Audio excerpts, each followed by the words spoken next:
हाय, माझं नाव आहे मानसी आणि सध्या आता मी जर्मनीमध्ये आहे. जसं की मी मागच्या 2 व्हिडिओजमध्ये सांगितलं की इकडे हीट वेव्ह आहे आणि त्यामुळे इकडे खूप जास्त त्रास होतो आहे. आता बघायला गेलं तर लोकं म्हणतात, "तू तर इंडियन आहेस, तुला कसला त्रास व्हायला पाहिजे? तू 45 डिग्री सेल्सिअसमध्ये राहिलेली आहेस आणि त्यामुळे तुला कसा काय त्रास होऊ शकतो?" तर याचं मेन रिझन असं आहे की जेव्हा तुम्ही 2 ते 3 वर्ष जर्मनीमध्ये राहतात किंवा युरोपमधल्या कोणत्याही कंट्रीमध्ये राहत असाल, तर त्यावेळेला तुमची जी कॅपॅसिटी आहे, जी बॉडीची टेम्परेचर किंवा हीट सहन करण्याची कॅपॅसिटी आहे ती कमी होते अर्थातच.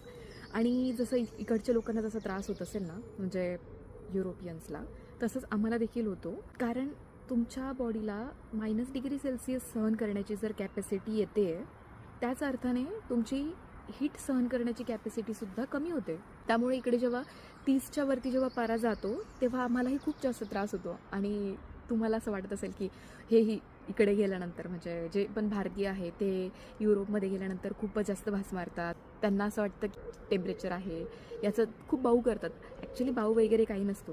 हे सगळं आपल्यावर